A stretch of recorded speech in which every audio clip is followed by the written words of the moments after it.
พระองค์ทรงตรัสประกาศសម្ដែងថាអហិដ្ឋរេថកល្យានេបាបាចិត្តតាំងនៅវិរិយេតនធាំងហករតោបញ្ញੰបាបស្មង្រមតៃមโนដែលមានសេចក្តីបកប្រែជាភាសាខ្មែរយើងថាបុគ្គលគួរប្រញាប់ប្រញាល់ធ្វើអំពើបុណ្យដល់តនណាញោមបុគ្គលគួរប្រញាប់ប្រញាល់ធ្វើអំពើបុណ្យ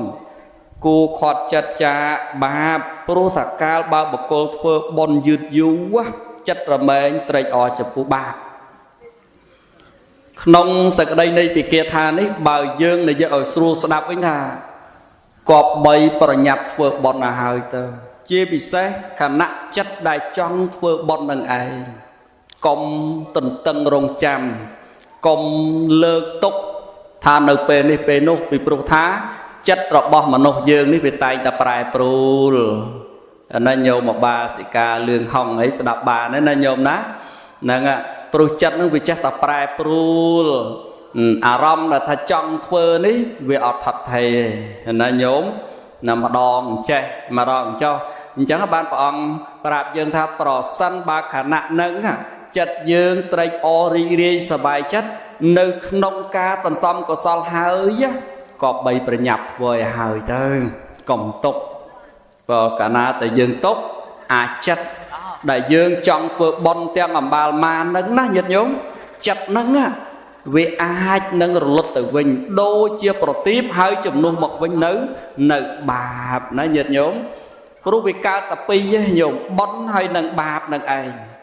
ណាញោមចិត្តជាកុសលកើតឡើងអញ្ចឹងចិត្តជាអកុសលរមែងរលត់នៅពេលដែលចិត្តជាអកុសលកើតឡើងចិត្តជាកុសលនឹងរលត់គឺនេះវាជំនួសគ្នាទៅវិញទៅមកនោះឯងហើយដូច្នេះហើយទើបព្រះដ៏មានពភិព្រះអង្គសម្ដែងថាសត្វវៈលោកទាំងឡាយនឹងគប្បីប្រញាប់ប្រញាល់សាងសន្សំកុសលរធឲ្យហើយទៅមួយទៀតព្រះអង្គសម្ដែងថាការដែលសត្វវៈលោកទាំងឡាយគប្បីប្រញាប់សាងសន្សំកុសលធម៌នោះយើងគប្បីដឹងថាតើអ្វីទៅជាកុសលធម៌ណាញោមអ្វីទៅជាបុណ្យណាបុណ្យក្តីកុសលក្តីហ្នឹងគឺដូចតែគ្នាទេណាញោមណាអញ្ចឹងអ្វីទៅជាបុណ្យអ្វីទៅជាកុសលកុសលក្តីបុណ្យក្តីនោះគឺជាឈ្មោះនៃសេចក្តីសុខណាញោមស្ដាប់តន់ទេបងណាអញ្ចឹងបុណ្យក្តីកុសលក្តីនេះវាជាឈ្មោះនៃសេចក្តីសុខការដែលសត្វវៈលោកទាំងឡាយប្រឹងសាងសន្សំកុសលធម៌នោះព្រោះតែចង់បានសុខហើយបើចង់បានសុខនោះមានតែប្រឹងសាងសន្សំកុសលនោះឯងសន្សំកុសលបានច្រើនធ្វើបុណ្យបានច្រើនសេចក្តីសុខកើតឡើងក៏ច្រើនជីវិតរស់នៅជាប្រចាំថ្ងៃរបស់ញោមក៏រមែងជួបប្រទះសេចក្តីសុខនឹងច្រើនទៅតាមនឹងដែរយ៉ាងណាញាតិញោមណាញាតិញោមណាស្ដាប់បានទេណានៅពេលណាដែលយើងមានបុណ្យច្រើនសុខក៏កើតកើនចម្រើនច្រើនទៅតាមនោះឯងញាតិញោមពីព្រោះអនុភាពរបស់បុណ្យនេះមិនគ្រាន់ត្រឹមតែផ្ដល់សេចក្តីសុខផ្លូវចិត្តតែប៉ុណ្ណោះទេផ្ដល់សុខផ្លូវកាយហើយបើនិយាយពីសុខផ្លូវកាយនេះញាតិញោមជាពុទ្ធបរិស័ទស្រីប្រុសទាំងឡាយហើយការរស់នៅជាប្រចាំថ្ងៃរបស់យើងនេះបើនិយាយអំពីបញ្ចកម្មគុណទាំងឡាយនោះប្រសិនបើកុសលមានគ្រប់គ្រាន់អានឹងក៏វារបសម្បូរសបាយហូរហៀទៅតាមនោះឯងណាញាតិញោមនេះយើងនិយាយទៅតាមទំនោរដែលយើងតែងចង់បានរាល់ថ្ងៃហ្នឹងចង់បានយ៉ាងនេះមួយចង់បានយ៉ាងនោះមួយមិនអញ្ចឹងណាញាតិញោមចង់បានអញ្ចេះចង់បានអញ្ចោះអាការដែលយើងចង់បានអញ្ចេះចង់បានអញ្ចោះតតែវាមានហេតុគ្រប់គ្រាន់បើហេតុគ្រប់គ្រាន់មិនមានទេគឺអ្វីដែលយើងចង់នោះក៏វាមិនអាចដែរទូយ៉ាងដូចជានាងសេសវតីជាដើមអញ្ចឹងញាតិញោមកាលពីអត្តភាពមួយនោះគាត់គ្រាន់តែជាក្មេងស្រីម្នាក់ណាញាតិញោមគាត់គ្រាន់តែជាក្មេងស្រីម្នាក់ជាកូនរបស់អ្នកមានជីវភាពធម្មតានឹងឯងទៅមិនមានអីទេញាតិញោមតែធម្មតានឹងឯងក៏ប៉ុន្តែក៏មិនដល់ថាក្រអីពេកដែរ នៅថ្ងៃមួយម្ដាយរបស់គាត់នឹងបាននាំគាត់នោះទៅចូលរួមកម្មវិធីណាញោមកម្មវិធីបុណ្យកាលនោះព្រះអគ្គមហាសេនាបតីសិរីបុត្រឬព្រះធម្មសេនាបតីសិរីបុត្រជាអគ្គសាវកស្ដាំលោកបានបរិនិព្វានទៅណាញោមណាញោមពេលនោះបរិស័ទទាំងឡាយនាសម័យកាលនោះនាំគ្នាធ្វើរំលាយមាសនឹងធ្វើស្ទោមឬធ្វើចេតិយដើម្បីបូជាចំពោះគុណរបស់ព្រះសារីបុត្រឬយើងអាចនិយាយម្យ៉ាងទៀតថា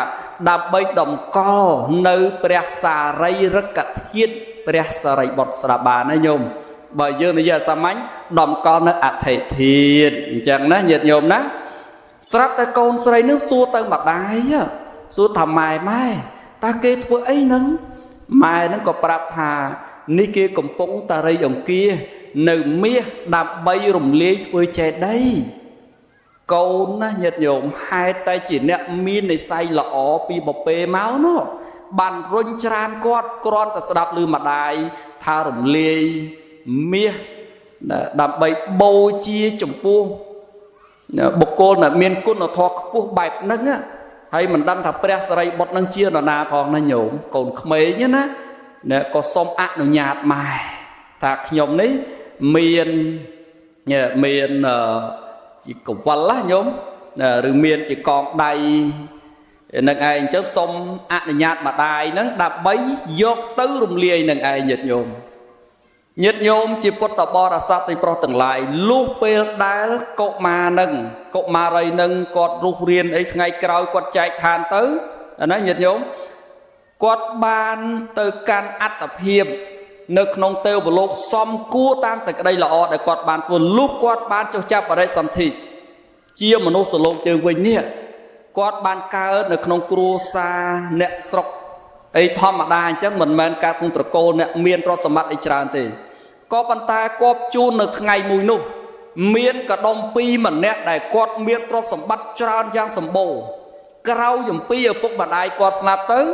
ស្រាប់តែទ្រព្យសម្បត្តិទាំងអំបាលម៉ានវាคล้ายទៅជាដុំថ្មអស់រលីងទៅញោមមើលណាញោមคล้ายទៅជាដុំថ្មទៅអញ្ចឹងកូននឹងមានតែប្រើទ្រព្យនឹងបានឯណាមានតែបានអាចនឹងប្រើទ្រព្យនឹងបានឯណាដល់អញ្ចឹងកដុំពីរនឹងគាត់ឆ្លាតដែរគាត់ថាគាត់នឹងអត់មានសំណាងអាចចាយទ្រព្យនឹងបានទេប៉ុន្តែនឹងមានអ្នកមានបុណ្យសំណាងណាមួយអាចនឹងចាយទ្រព្យនឹងបានអញ្ចឹងគាត់ចាប់ផ្ដើមសងដោយកើបយកដុំថ្មនោះទៅដាក់នៅរៀនលុកនៅផ្សារញោមអាកន្លែងគេលុកត្រីលុកបន្លែលុកអីអញ្ចឹងហើយគាត់នឹងកើបដុំថ្មតាមពិតគឺមាសនឹងឯងក៏ប៉ុន្តែដោយសារតែគាត់ខ្វះបុណ្យគាត់មើលដុំមាសនឹងទៅជាដុំថ្មនឹងទៅវិញណាញោមណាគាត់ជូន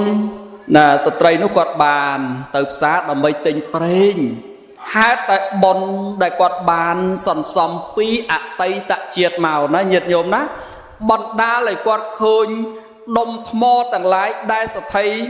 ដែលក៏ដុំពីរសម្គាល់ថាជាដុំថ្មនោះគឺឃើញសុទ្ធតែជាមាសសុទ្ធតែកៅកងវត្ថុមានតម្លៃជាច្រើនបានគាត់ប្រាប់ទៅកដុំពីរនឹងថាបពិតលោកកដុំពីរធម្មតារបស់ដ៏មានតម្លៃបែបនេះគេតែងតែយកទៅទុកដាក់លាក់បាំងឲ្យចិត្តមិនមាននរណាម្នាក់យកមកបង្ហាញដូចជាលោកអញ្ចឹងទេគ្រាន់តែនិយាយតែប៉ុណ្ណេះកដុំពីរចាប់អូសនាងនឹងទៅផ្ទះដើម្បីចូលទៅមើលនៅក្នុងឃ្លាំងទាំងឡាយទៅដល់អាដុំថ្មទាំងឡាយក៏កើតសុទ្ធតែជាមាសកើតសុទ្ធតែរតនវត្ថុមានតម្លៃផ្សេងដូចដើមវិញអញ្ចឹងទៅណាញោមណាហើយទីបំផុតទៅគាត់ក៏បានដណ្ដឹងនាងនឹងឲ្យកូនប្រុសរបស់គាត់ហើយគាត់ក៏រស់នៅព្រោះអាស្រ័យនាងនឹងអញ្ចឹងទៅសង្ខេបរឿងនឹងមកប្រមាណប៉ុណ្ណេះចង់បញ្ជាក់ថាដែលស្ត្រីម្នាក់កើតក្នុងជីវភាពមិនមានដោយថាមិនធូរមិនធាយទេប៉ុន្តែអ្វីដែលគាត់សម្រេចបាននៅពេលហ្នឹងញាតិញោមអ្វីដែលគាត់សម្រេចបាននៅពេលហ្នឹងញាតិញោមជាពុទ្ធបរិស័ទស្រីប្រុសទាំងឡាយនោះក៏ព្រោះអាស្រ័យដែលគាត់បានសាងសន្សំកុសលធម៌កាលពីបពេមកនោះឯងណាញាតិញោមដល់បានណាញាតិញោមណាហ្នឹងអញ្ចឹងទាំងអស់នេះគឺបានព្រោះអាស្រ័យហ ហេតុខាងដើមដែលគាត់បានសន្សំនោះឯងប្រសិនបើមិនមានហេតុខាងដើមទេម្លោះអ្វីដែលគាត់បានពេលហ្នឹងក៏មិនអាចសម្រេចនោះបានដែរអញ្ចឹងហើយបានគេតែងពោលថាអ្នកមានសទ្ធាមិនកំព្រាបន់នេះគេតែងនិយាយបែបហ្នឹងធ្លាប់ឮពេលហ្នឹងឯងញាតិញោមអ្នកមានសទ្ធាទាំងឡាយមិនកំព្រាបន់នេះយ៉ាងណាមិញដោយពុទ្ធបរិស័ទស្រីប្រុសទាំងឡាយដែលមានវត្តមានដូចទេនេះអញ្ចឹងឲ្យតែមានសទ្ធាកើតឡើងហើយបុណ្យទាំងឡាយក៏រមែងកើតឡើងទៅតាមនោះដែរទោះបីជាបុណ្យថ្នាក់ទានក៏ដោយបុណ្យថ្នាក់សិលក៏ដោយបុណ្យថ្នាក់ចម្រើនមេត្តាអប់រំចិត្តឬក៏កុសលធម៌ថ្នាក់ដទៃក៏ដោយគឺនឹងកើតឡើងព្រមទៅតាមកម្លាំងសទ្ធាជ្រះថ្លារបស់ញោមនោះឯងក៏ប៉ុន្តែប្រសិនបើសទ្ធាមិនទាន់មានទេបុណ្យទាំងឡាយក៏មិនទាន់កើតដែរកុសលទាំងឡាយក៏មិនអាចកើតឡើងបានដែរនិយាយឲ្យស្រួលស្ដាប់បើសទ្ធាមិនទាន់មានប្រកាសជានៅអភ័ព្វញោមអភ័ព្វបុណ្យណាស់ញោមគេហៅថាកំព្រាបុណ្យណាស់អញ្ចឹងហើយបានលោកតាគុយសុធនគាត់បានតែងពាក្យកាបមួយថាអញ្ចេះថាសទ្ធាជាទ្រព្យល្អលើសអ្វីអ្វីនាំជនប្រុសស្រីឲ្យប្រព្រឹត្តល្អបើមានតែទ្រព្យសទ្ធាទាល់ក្រមាសប្រាក់តករកចាយអត់បានទេមែនទេញាតិញោមណាមែនទេញាតិញោមមែនទេញាតិញោម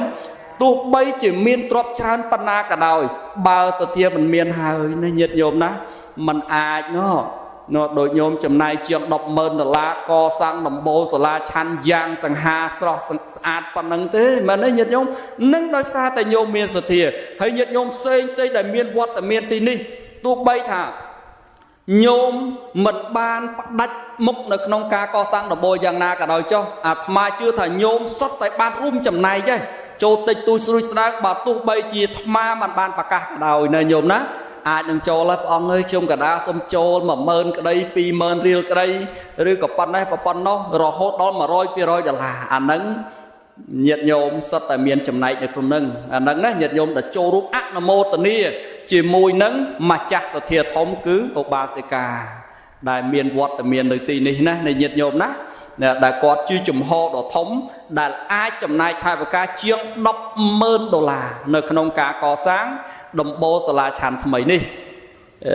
ទាំងអស់នេះព្រោះអាស្រ័យមានសទ្ធានឹងឯងញោមប្រសិនបើអត់អានឹងទេធ្វើមិនកើតទេមែនណាញោមណាហើយបើអត់សទ្ធានឹងទេក៏មិនអាចរៀបចំកិច្ចកម្មវិធីដោយញោមបានធ្វើអំបញ្ញមិញនេះដែរទាំងអស់នេះគឺផ្ដើមឡើងដោយសទ្ធានោះឯងស្ដាប់តណាញាតិញោមស្ដាប់តណាអញ្ចឹងបុគ្គលដែលមានសទ្ធាមិនកំព្រាបន់ឡើយណាញាតិញោមណាអញ្ចឹងសូមអនុមោទនាហើយចាប់តាំងពីថ្ងៃនឹងតទៅចម្រើនសទ្ធាញាតិញោមណាព្យាយាមចម្រើនសទ្ធាជារឿយៗណាញោមណាហើយកុំគិតថាអាត្មាអញនេះក្រណាស់មិនមានទេណាចង់ធ្វើដែរតើវាអត់នឹងលុបអាពាក្យថាចង់ធ្វើតែអត់កុំឲ្យមានអានឹងតទៅទៀតណាញោមណានេះត្រូវរលឹកនឹកដល់ប្រគាថាខាងដើមយកគប្បីប្រញាប់ធ្វើនៅកុសលធម៌តន់ចិត្តញោមនឹកឃើញធ្វើត្រូវតែធ្វើឲ្យហើយស្ដាប់បានទេក្នុងប្រគាថានឹងព្រះអង្គសម្ដែងប្ររពបរោះម្នាក់ព្រាហ្មណ៍ម្នាក់ឈ្មោះថាអេកសាដកព្រាហ្មណ៍ញោមតាំងពីសម័យពុទ្ធកាលនិយាយថាពីក្រនោះមហាក្រលំណាស់ញោមក្រតែមែនតើហ្មងអាហ្នឹងណាញាតិញោមណាក្រតែមែនតើអញ្ចឹងឯងក៏ប៉ុន្តែថ្ងៃមួយគាត់ទៅស្ដាប់ធម៌ពុទ្ធញោមហើយមែនតើទៅក្នុងគ្រួសារគាត់មានតែពីអ្នកយាយនិងតាហើយតាមរឿងរ៉ាវនេះគឺមានសម្ភារបំពាក់តាមបំលាស់ទេញោមតាមមួយឈុតដែលគាត់ស្លៀកបើតាស្លៀកយាយអត់បើយាយស្លៀកតាដឹងតែអត់ហើយញោមសម័យរូបភាពទៅដឹងហើយអត់ដកថ្នាក់ហ្នឹងណាញាតិញោមយើងនេះទោះបីថាអត់ណាស់ក៏គង់នឹងមានសម្ភារបំពាក់កញ្ចេះកញ្ចាក់ស្លៀកដែរមែនទេញាតិញោមណាក៏ប៉ុន្តែសម័យនោះបើថាអត់ហ្នឹងគឺអត់តែមែនតើអញ្ចឹងញាតិញោមណាញោមណោះដល់គាត់តែស្ដាប់ធម៌សប្បាយចិត្តញោមមកនិយាយតែពីសប្បាយចិត្តចង់ធ្វើទៀននឹកឃើញដល់យាយបើសិនជាអញយកអាសម្ពត់កញ្ចាក់បើអាត្មាអញយកទៅប្រគេនលោកទៅនោះចុះយាយអញបានអីស្លៀកគិតអញ្ចឹងហ៎ញោមហើយរបស់គាត់ឲ្យកញ្ចាស់ញោមបើថាថ្មីបកចេញពីស្រោមមកនោះមិនថាទេអារបស់គាត់ស្លៀកមកញោមមកអូយណាញោមណានិយាយបើថាតាមបត់សិនឲ្យយកទៅត្រាំទឹកវិញប្រហែលជា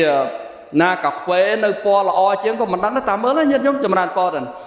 ចុះប្រគាត់ស្លៀករកពេលបោកវាមិនតន់នោះញោម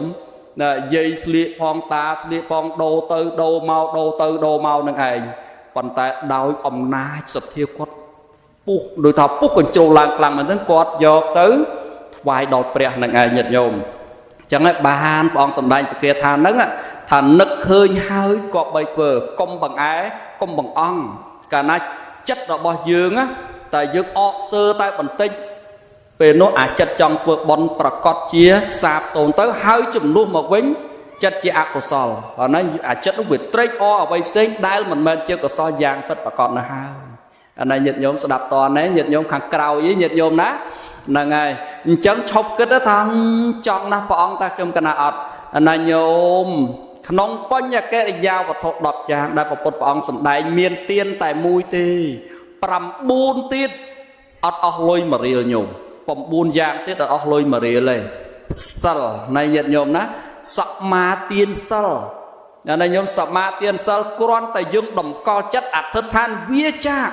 នៅសិក្ខាបទអបបាទអបរិសាសិល5យើងប្រកាន់ខ្ជាប់មកវាចានៅបញ្ចវរិយទាំង5ទៅបាណាតិបាតាអវេរមនីអតនីទានេវេរមនីកាមេសមិច្ឆចវេរមនីអញ្ចឹងណាញោមគ្រាន់តែយើងតាំងចិត្តតម្កល់ចិត្តថាយើងវាថាមិនធ្វើនៅអា5យ៉ាងហ្នឹងនេះមានសិលប័តណាញោមមានសិលប័តហើយមើលមានអស់លុយអត់ណាញោមណា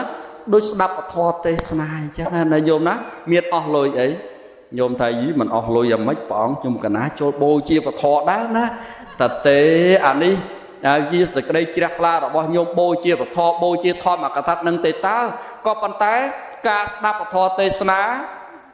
មិនបដោតសំខាន់ទៅលើការបូជាបច្ច័យញោមណាអានេះញាតិញោមនៅក្នុងសម័យពុទ្ធកាលនេះញោមបូជាប្រទីបូជាអីនេះឯងណាញោមណាអ្នកដូចជាលោកកំពុងសម្ដែងវត្តទេសនាបូជាប្រទីបនេះណាញាតិញោមវិសេសមែនតើចម្រើនពរណាញាតិញោមណានៅមានប្រទីបនៃបូជាអញ្ចឹងទៅពរមិនសំខាន់ទៅលើការបូជាបច្ច័យទេអាហ្នឹងបើញោមមានដាក់មិនដាក់ក៏ឲ្យទៅគ្រាន់តែញោមតាំងចិត្តជ្រះថ្លាអង្គុយស្ដាប់តាំងចិត្តស្ដាប់ថានឹងគឺជាធម៌របស់ព្រះសម្មាសម្ពុទ្ធប៉ុណ្ណឹងទៅគឺជាការស្រេចណាញោមណាស្ដាប់បានណាញាតិញោមណាម្ចាស់សទ្ធាធំមិនស្ដាប់បានទេហ្នឹងហើយ